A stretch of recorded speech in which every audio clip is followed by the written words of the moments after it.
Hello，大家好，今天出一期银血剑卡牌，它不仅仅是把卡牌的科技枪替换成银血剑那么简单，而是包括站位、棋子、羁绊在内的一整套新的理解。云巅第一天，小岩雀煮完这套，靠100%的吃分率和30%的吃局率登过顶，第二天仍在前十。当然后来卡牌变态级内卷，导致第三天很难再抽到牌，就没有那么顺了。但是我作为老卡牌，一玩就知道它多有含金量。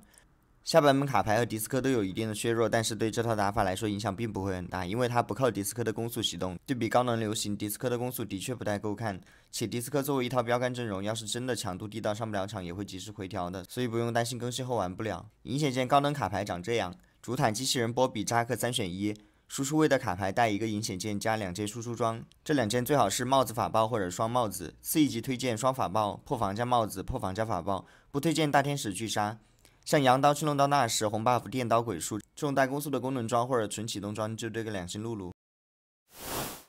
说下原理，卡牌不带启动装靠什么启动？靠高能流行的单位启动。看高能流行羁绊，释放技能时为最近2名友军提供能量和持续4秒的攻速。这个攻速和纳什相似，不可叠加，一般实战4阶段开出1高能，5阶段开出2高能。至于它到底够不够，后面会说。银血剑在上个版本中加了10法强，现在和科技枪持平。除此之外，它还多了20点魔法抗性，不过奶队友的效果变成了提供最大生命值25%的护盾。如果把它们看作保命装，那显然银血剑是更优秀的，科技枪偏功能一点。但是你知道，科技枪最先奶的基本上是迪斯科体系里的杂鱼，只有配合羊刀或者大天使时才会产生比较好的联动，叠到最后的巨量攻速与法香，能让活到最后的卡牌狂奶活到最后的机器人。当然前提是他们都能活到最后，而现实是，如果带的是科技枪，哪怕2星卡牌也会被这个版本的死哥一个大炸死，被下个版本的 EZ 一个大刮死。但是如果有银血剑的护盾，1星也能活得下来。简单对比一下传统的自启动卡牌和高能卡牌。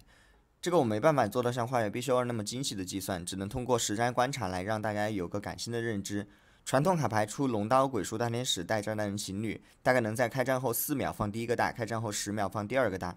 带大天使的卡牌其实并不是越早放大越好，这个10秒已经是比较有利于它的估计了。传统卡牌第一次放大时有65的面板法强，第二次会有125的法强，而银血剑高能卡牌出银血帽子法爆，露露带电刀挂炸弹人开2高能，约在开战后6秒放第一个大，12秒后放第二个大，但是2次放大的伤害都会比传统卡牌的第2次高。伤害来自100的法强、35的法术暴击以及20%的增伤。第一次的高伤害如果能造成减员，那么其实对比不能造成减员的来说，哪怕双方的输出相当，前者的强度也是更高的。这个相信不难理解。一个是能让敌方的输出变低，第二个是能让卡牌的输出更加集中。而显然银血高能卡牌这种打爆发的更容易造成减员。接下来是精髓站位详解，这个站位可以应对任何阵容，包括传统卡牌难打的瑞文永恩。在只有一个球的情况下，主坦和崔斯特、露露吃球就可以了。主坦占图里的位置，保护主力一侧。高能流行单位给主 C 加攻速和回蓝，高能流行互相之间也能回蓝。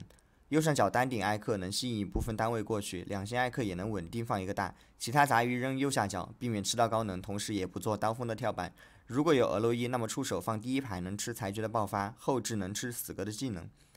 有银血剑的卡牌是不怕阿卡丽的，所以可以不用单独放。一般刀锋的对手会从左上角切入，滑到主坦左侧，主坦半血后会滑到右边，接着砍杂鱼，而后是娜美，最后才会砍到卡牌。一般砍到卡牌时就只剩卡牌和刀锋主 C 单挑了，杂鱼已经被漏出去的牌清完，这时候银血剑护盾出发，就有概率爆死对面，即便爆不死也只被入1只。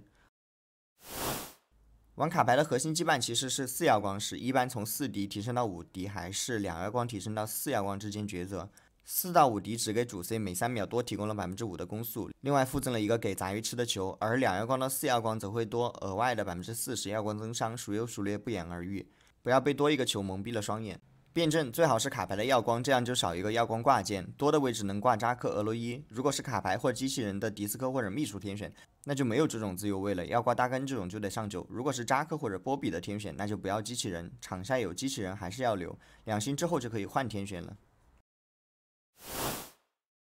来看一波打永恩的，当然这个站位是完全错误的，应该按照我之前讲的站。不过也能看出银血卡牌的实力了。之前说漏了一点，如果你有卡牌或者机器的对子，那高能的露露或者光辉的耀光石天选是能拿的。